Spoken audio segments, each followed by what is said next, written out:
Hey guys, what is going on? Welcome back to the channel. Today we're working on my Jeep. I got Chris here to help me. So we are doing the crankshaft position sensor again.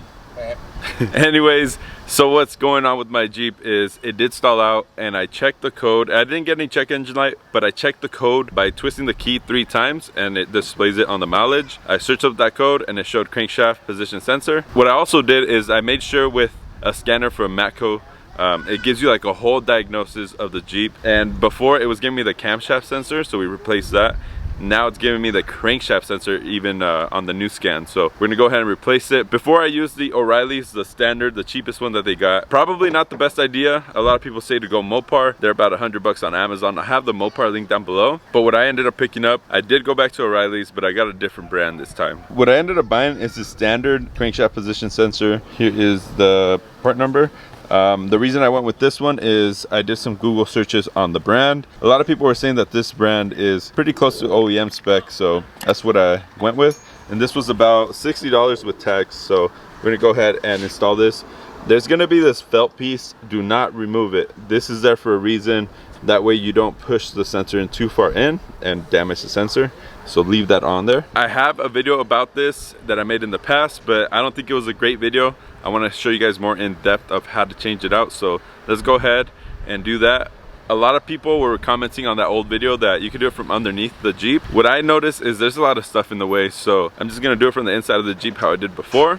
Pretty easy to do. So something that's super important that I forgot to mention in the video while I was recording is if you're changing either the camshaft position sensor or the crankshaft position sensor, replace both at the same time. If you guys saw a couple weeks ago, I replaced the camshaft position sensor. That's because when I did the full evaluation of the Jeep with the Matco Tools scanner, which is like a super expensive scanner, like 12 grand. It showed just the camshaft position sensor, and then a couple weeks after, I've noticed my Jeep was starting to like stall out. I checked it again and it was the crankshaft position sensor this time, so just replace both if you're replacing one or the other. If you guys didn't know, we are giving away a big dog recovery rope on my website, so if you purchase something off the website, every dollar is an entry towards the giveaway. You can get a third brake light, key fobs for your Jeep, or interior light kits. Everything is in stock right now, so make sure to pick something up before everything sells out, and we will be doing the giveaway at the beginning of August. So let's get back to the video. So you're gonna want to go in your driver's side, probably take off this carpet. So what we have to do is down here there's this little plate that's the access hole, so you can take out the bolt for the sensor. What I did last time, I believe I removed this piece here and then this plastic piece that shoots air down to your feet, and it'll give us more access here. So to take off this plastic, you have a screw on this side. These are all Phillips screws. You have to take off this cover up top, and you're gonna have 2 screws, one here and then one on the other side over here. Then underneath the bottom here, you're gonna have some 10s. After you take off the 2 bolts on the bottom here, you're gonna have some clips. You just pull it out and it'll come off. Next thing we're gonna remove is this plastic piece here. We got that piece off. There's literally a screw that goes on the back of this, and then once you take it off, it's a Phillips screw.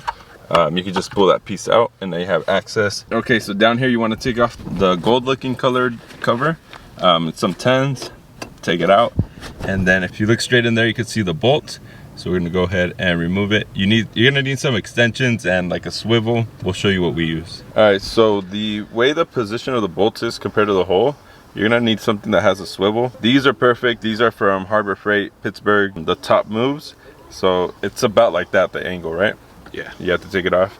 So you definitely need something like that, and then an extension, and you could just take out the bolt. Okay, so if you go back here, there is a cable that goes across the transmission, and it has a plug all the way in the back. This is the plug for the crankshaft sensor. Back here is where the connector is, literally behind the engine. So we're gonna go ahead and disconnect that. So what we're gonna do to access the sensor is I'm gonna stick my hand back here, that little hole right there, and remove the sensor.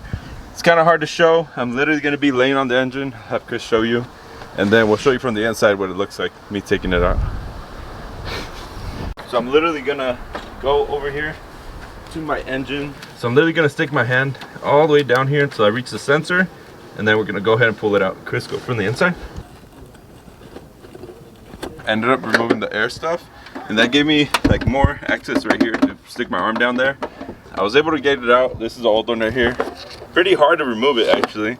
It took me what, like 10 minutes to remove it, but I was able to get it out. So the sensor will be placed like this, with the wire over the other side, I recommend pulling the wire over the side of the sensor, and then you're gonna kind of like flick it up right here, like having your finger on the edge right there. Flick it up, and sometimes it wants to go back down, so it's gonna be kind of hard, but you can pull it out. And then to get the new one in, you kind of have to like find where the hole is with your finger while you hold the sensor, and then kind of like try to like slide it in there. Kind of hard to do, but it is doable. You just got to take your time, be patient. Have someone inside the car looking through the hole down there and kind of like guiding you if you're close to the hole or not. And then yeah, you'll be able to get it in eventually. So we got the new sensor in, plugged it in already, put everything back together except the inside. Let's go ahead and start it up before we put all this back together. Make sure it's on correctly.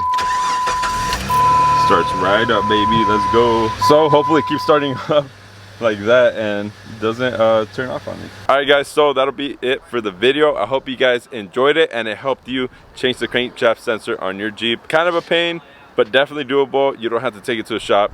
You just gotta have some tools. Anyways, I'll see you guys on the next one. Peace.